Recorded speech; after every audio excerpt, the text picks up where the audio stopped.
So the astrology of the week of 16 November 2020 through 22 November 2020 is a nice pocket of astrology. I think about it like putting the finishing touches on matters before we enter eclipse season. It's a time to get our ducks in a row and enjoy some little pleasures, particularly with that last Aquarius moon without Saturn for over 2 years.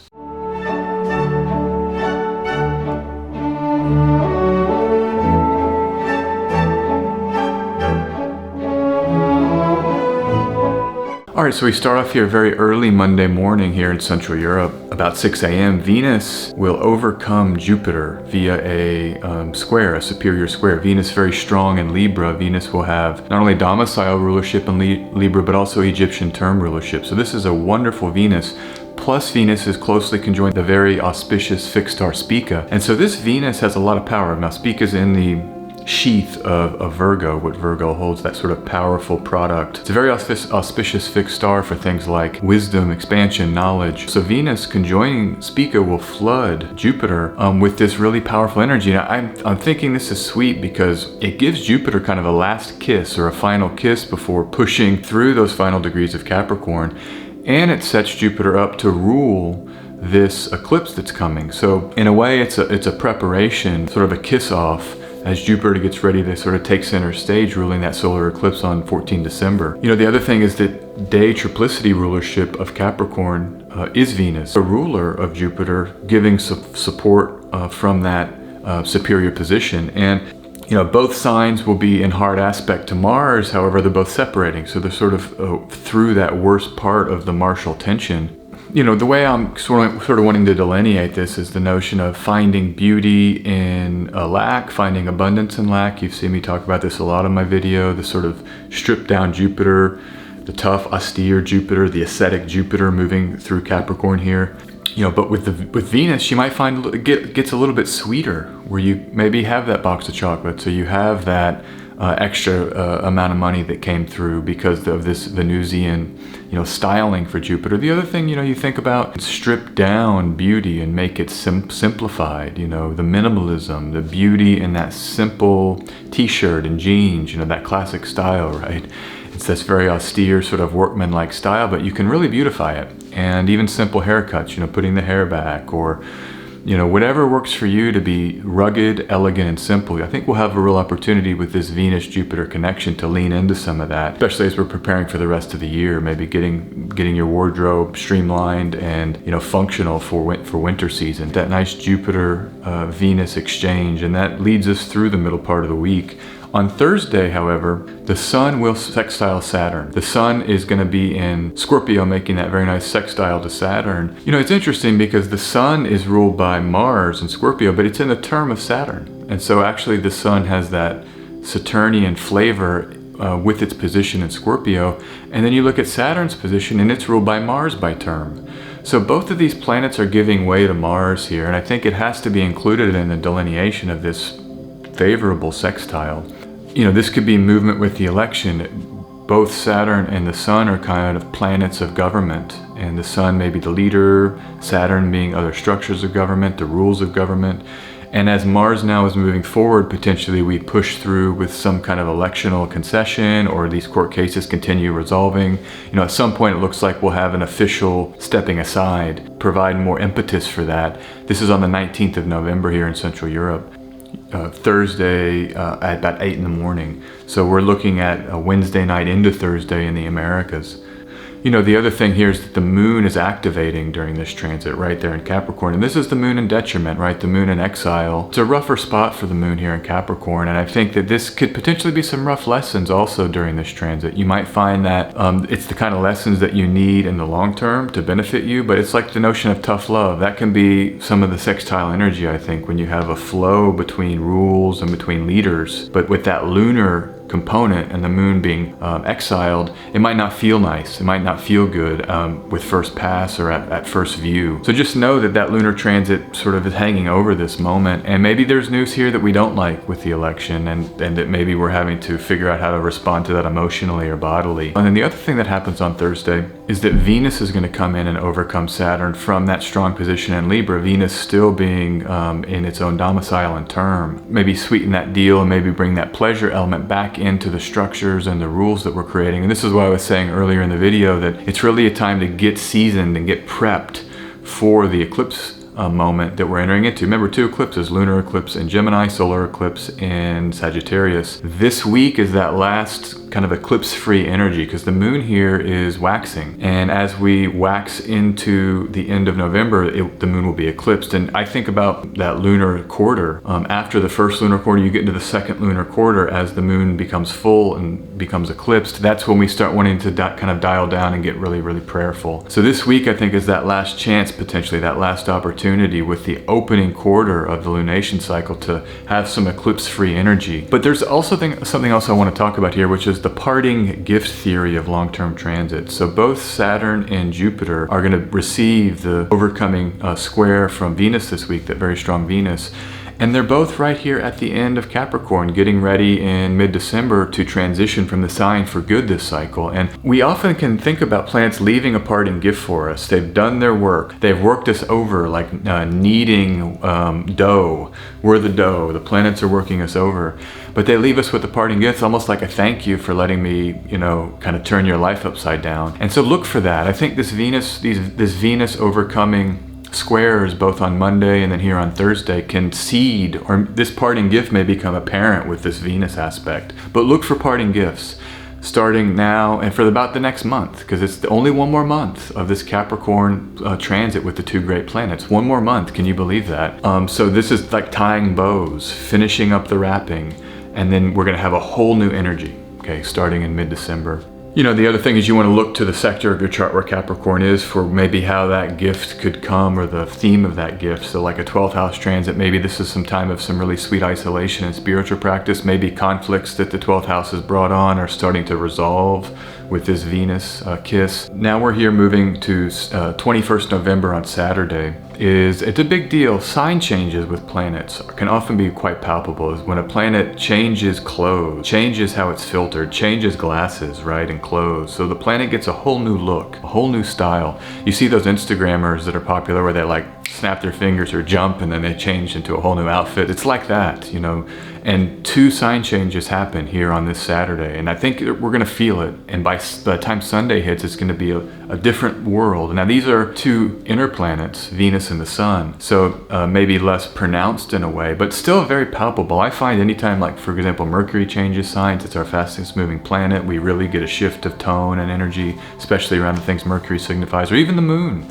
Those lunar transits are how I do all my timing, and I can feel it often when it just switches and changes. But Venus on Saturday at about 2:30 in the afternoon here in Central Europe, Venus will now lose quite a bit of dignity here, dropping into Scorpio, into an area where it's exiled. Venus will now have to filter through Mars, which Venus and Mars are the great lovers of the sky, but they're also, there's that tension, right? Having to deal with a Mars-ruled Venus can bring a heat to Venus, can bring an agitation, can bring a rushed feeling. So it's not quite as easy to maybe establish sustainable pleasures. It gets inverted, excitable, kind of highs and lows. So that's what I would look for with this Venus Scorpio transit. And the other thing with Venus ruled by Mars, sometimes it can trigger up difficulty where we have to confront patterns, particularly around love or, physical love.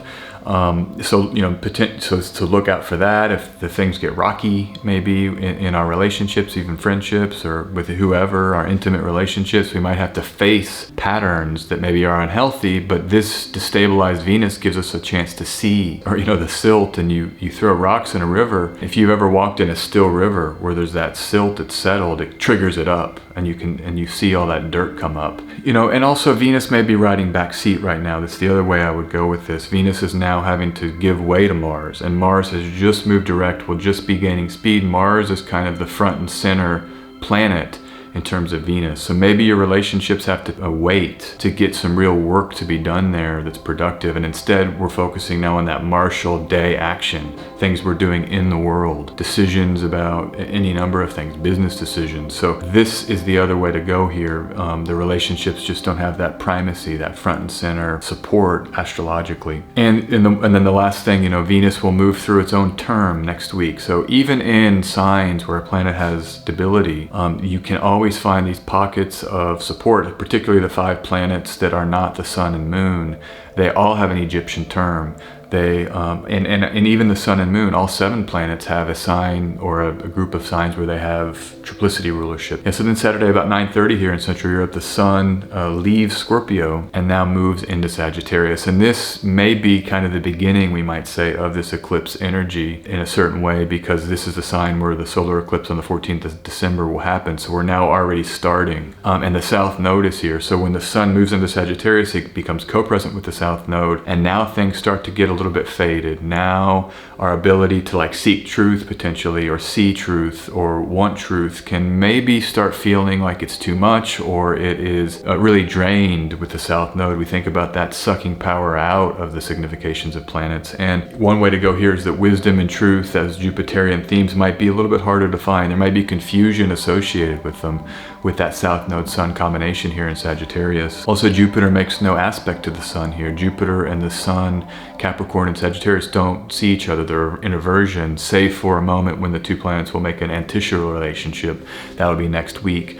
But that's really only 1 degree where they can maybe, hey, what's going on? They kind of whisper and sort of connect a little bit, but then that soon is gone. And so we're dealing with the sun here, with the self, with the consciousness power, our personal power, having to want truth, seeking truth, needing truth, but not really being able to find it. And not only that, maybe feeling like truth doesn't exist. This can be a time for existential crises, I think, because you have a need and a desire to be fed on that level, but it's not readily apparent or available. This is actually perfect for eclipse season as we set up for it, because eclipse season asks us to go inward spiritually. This is in the Vedic tradition. They talk about it's a demon, right? That snake. And so we're dealing with forces of good and evil, higher, maybe unseen forces in the sky, battling things out.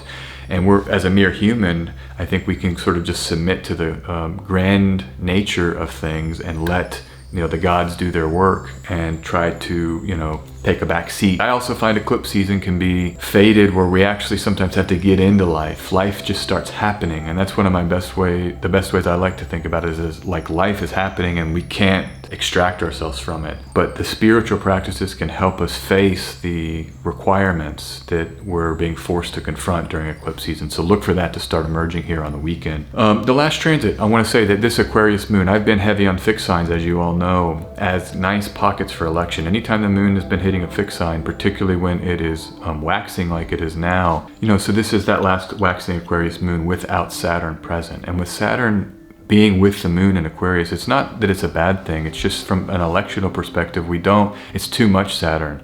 It's a very, very strong Saturn in a co-present relationship where it's like a taskmaster.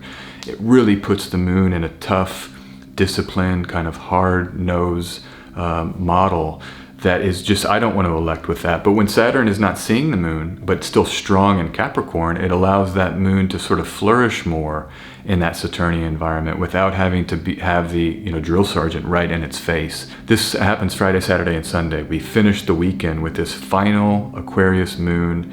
The next time the moon hits Aquarius, Saturn will be there. So it's our last chance for this. And I think it's a cool opportunity because mid-December is that wondrous shift of energy. Jupiter and Saturn, the great conjunction in Aquarius, the opening that everybody's so excited about. This weekend with this Aquarius moon can be preparation for that, where the astrology supports doing things, asserting things, taking action, but in a Saturnian way, maybe getting disciplined, maybe thinking about the bigger pictures of what's your vision? That's all Saturn too. Where do you want to be? What are you going to work towards? Goals are Saturn. So this weekend can be goal setting or even just implementation with footwork, working towards those goals. The last time we're going to be able to use Aquarius. Remember, fixed signs get completely turned on their head. As soon as Saturn enters those fixed signs, we lose the ability to have a safe moon by sign-based aspects. So use this energy. Get serious. It's a time for seriousness, but it's auspicious seriousness, the kind of seriousness that can pay dividends later. All right, cool. This is a nice little week. I'm excited about the energy this week. I feel like with Venus doing all of that great work early in the week, Mars now gaining speed, we're really settling in this last pocket before the eclipse season wonkiness arrives. Let's do a tarot reading as always. Gonna pull some cards, get some symbols. And you know, by the way, with tarot, I find the more you use it, the more these symbols start speaking to you. You sort of have a relationship with the card. So I encourage everybody out there, get your own card deck. Use a random number generator. That's all you need. You don't even need a deck. There's a lot of times that I don't even use a deck. I just have a random number generator, and then I have my sheet. You start memorizing those number correspondences that you give to the cards, and you don't need it. You know, you don't need the cards. Now, it's something very lovely about a beautiful deck of cards. There's art there, and there is some other kind of, you know, schmo is a word that we hear down in Texas. Another kind of juice or juju that can come when you actually have the card deck. So I like having card decks, but you don't strictly need them. You can be interfacing with these symbols all day, whenever you want. Pull up the phone. So let me see here. First card. Let's see what the message is from this first card, from the playing card deck. First position. Let's see what we've got here. This is, wow, I love it. Ace of Diamonds. These are the earth signs. This is the earth energy, the body, the finances, the home environment. And I feel like if we think about how the earth energy can play into this week, you know, we've got the Capricorn activation. We have the triplicity ruler, the day triplicity ruler, Venus, hitting those two planets in Capricorn.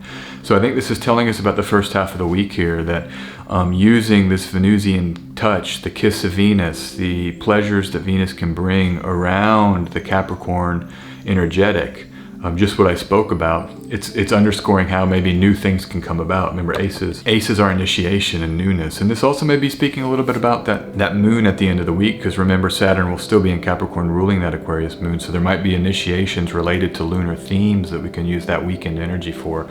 As we prepare for winter, you know, you might need to go out, check your pipes, make sure that the house is ready and intact. That's all Saturn, right? Saturnian consideration around the home, which is the moon. So I think that elections here is how I would actually read this. That's what the aces are, that shot of the new energy.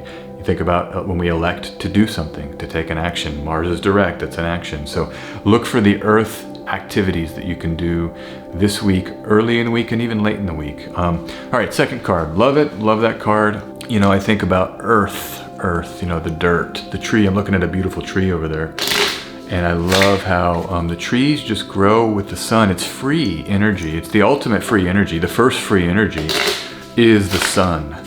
And the sun feeds the earth and allows things to come up out of the earth.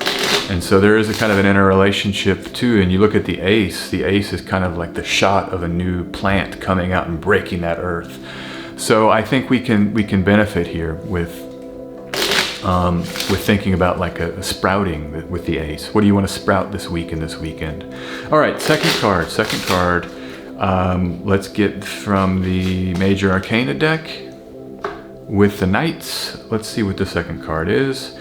Okay. La Force, lust or strength, depending on the various decks and the various names that tarologists and occultists have given these cards. This is Leo. This brings us, I was just talking about the sun as it relates to the earth. So now we get the card that it corresponds to Leo, strength. I mean, I go right to the sun. What is the sun doing this week? The sun is entering a fire sign, and it's that destabilized Sagittarius because of the South Node. So maybe this is asking us to look at just how strong we can be. You can see it here. She's holding the lion. She's restraining that inner fire and kind of channeling that fire. And when we have this sun in Sagittarius, where the fire, like I said, maybe it's a flame that is so faint that it's hard to even see it to control.